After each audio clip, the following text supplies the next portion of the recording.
Wow, Father in Heaven, thank you. At the same time, sorry. Pag video ko, paglabas ko diri, nakita na ako ang akong kaaway. Sorry, nakita ko yung tridor. But by the way, thank you.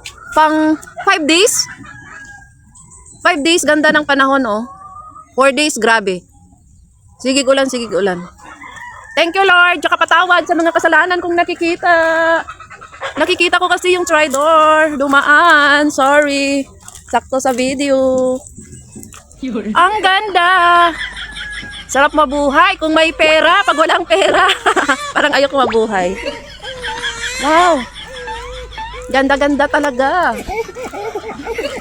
Sarap tumira sa province. Ay, hindi pala.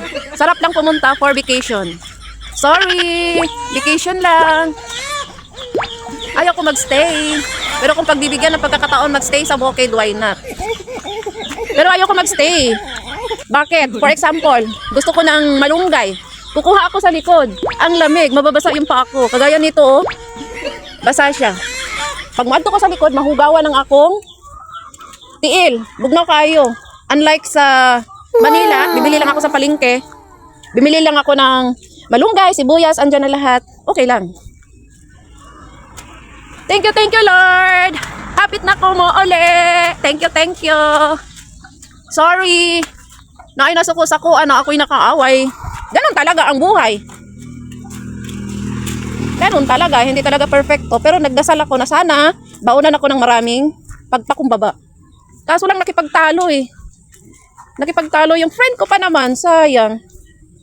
Kaso lang, hindi talaga siya baliw eh. Nagbaliw-baliwan eh. Kailangan niya magising. Kailangan niya makakita ng katapat. Kumbaga. Katapat ba? Katapat. Lahat ng bagay may katapat. Siguro ako yung pinadala. Sorry, munti ko maitak. Buti na control ko pa. Puntahan ka ba naman sa bahay na pinasok ko naman sa loob ng bahay? In-interview? Pinaupo ng maayos? Tapos pagsabihan ka ng about sa religion, ganito, ganyan. Mini daw ako. Ay, itak ang katapat niya sana. Pinalayas ko eh. Ayan, thank you Lord sa long life ng aking mother. Thank you. Gwapa ako mother o daw. Gwapa kayo. Dili man mi dato pero nanaguritanan ang pangangailangan. Thank you. Thank you Lord. Wala na joy ulan, ganda na ang panahon. Grabe. Thank you na. Ganda ng flower ni mother. Hindi man siya kuan. Mga mamahalon na mga bulak pero grabe pag namulak siya. Oh, halimbawa kani oh. Oh, di ba? Kakaiba siya. Oh, kani. Kakaiba gyud siya. Oh, tanan jud. Kani siya dugay na bata pa ko. Bihira na lang na makita. Kana siya. Naburag igikog sa irin. Naa pa siya gihapon. Naanay mga bagong mga variety.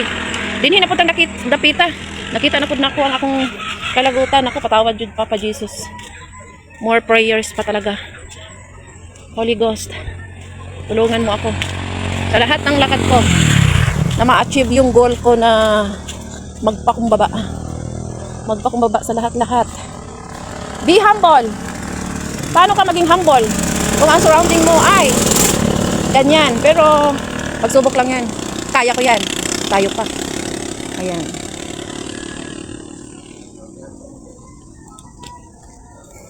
Grabe.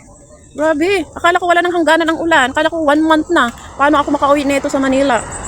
Pero, ayan, tumigil na siya. At napanood ko, narinig ko sa news na ito lang yung week. By next week, okay na lahat ang takbo ng weather. Wala nang pag-ulan. So, ibig sabihin, maganda yung flight natin. Thank you, Lord. Thank you. Father in heaven and Papa Jesus. Wow, di ko na mabilang ang aking pagbalik-balik dito sa probinsya. Pero ang mahalaga ay binigyan mo ako, Ama, ng magandang flight. Papunta, pauwi, yun yung maganda. Yun lang. Maraming salamat. God bless. Thank you for watching. Kung hindi nagustuhan ang video, paki-scroll na lang para walang gulo. Bye!